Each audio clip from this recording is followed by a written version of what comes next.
போய் ஓட்டு போட்டு வந்த ஏகப்பட்ட பேர் 4ஆம் தேதிக்காக காத்துக்கிட்டு இருப்பீங்க. என்னப்பா 4ஆம் தேதி எப்பப்பா வரும் அப்படின்னு பார்த்துக்கிட்டே இருப்போம். அதாவது பக்கத்து மாநில தேர்தல் நடக்குது, சரி இங்கதான் வாக்குப்பதிவு முடிஞ்சிருச்சு, உடனே சொல்ல வேண்டியதானே, ஏன் 4ஆம் தேதி வரைக்கும் அப்படின்னு ஏகப்பட்ட பேருக்கு மனசுக்குள்ளே கேள்வி இருக்கும். இந்த நடைமுறையெல்லாம் எப்படி பார்க்குறீங்க அப்படின்னு மக்கள்கிட்ட கேட்டிருக்கோம். மக்கள் பலவிதமான கருத்துக்களை சொல்லியிருக்கிறாங்க. பாப்பா கொஞ்சம் சீக்கிரமா ரிசல்ட் சொன்னா நல்லா இருக்கும். இங்கே முன்னாடியே எண்ணிட்டாங்கன்னா அங்க ஏதாச்சும் பாதிப்பு வருமா வராதாங்கிற சிக்கலுக்காக அப்புறம் எண்றாங்க அப்படிங்கிற மாதிரி தெரியுது. வெறும் ஸ்டேட் பார்ட்டிஸ் மட்டும் நம்ம ரூல் பண்றது இல்லை, நேஷனல் பார்ட்டிஸும் இருக்குது.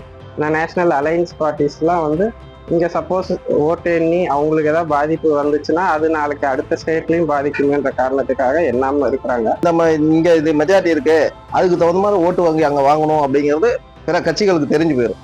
எல்லா மாநிலத்துக்கும் ஒரே நாளில் தேர்தல் நடத்தணும் என்றது ஒரே நாளில் கூடிய சீக்கிரம் ரொம்ப லேட் பண்ணாம ஒரு 2 நாள் 3 நாள் கூடிய சீக்கிரம் எண்ணணும். இது ஒரு வழிக்கு ஓகே அது, ஏன்னா வெளி மாநில எலெக்ஷன் நடக்கிறதுனால. ஆனால் இவ்வளோ நாள் தாமதம் பண்ணுறது ரொம்ப இது மக்களுக்கும் சிரமம், இது அரசு அதிகாரிகளுக்கு வேலைப்பாடுகள் கூடுதல்.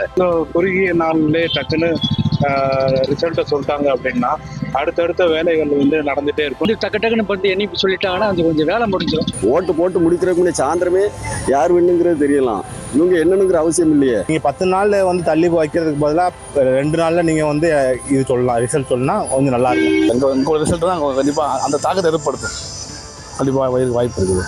மற்ற மாநிலங்களையும் சேர்த்து சொன்னா இன்னும் கூடுதல் மகிழ்ச்சி தான். நடந்து 10 நாள் கழிச்சு அந்த எலெக்ஷன் ரிசல்ட் அறிவிக்குதுங்கிறது ரொம்ப காலதாமதமானது. அது தமிழ்நாட்டு மட்டும் முன்னாடி சொல்லணும், மீது மாநிலம் அவங்க எப்போதும் சொல்லிக்கலாம். ஒரே நேரத்தில் எண்ணி ரிசல்ட் சொல்கிறது தான் நல்லது. இப்போ நீங்கள் ஃபஸ்ட்டே சொல்லிட்டீங்கன்னா மற்ற மாநிலத்தில் இருக்கவங்க இப்போ இவங்க ஜெயிச்சிட்டாங்க அப்படின்னு சொல்லி அவங்களோட மனநிலையில் மாற்றம் வரலாம்.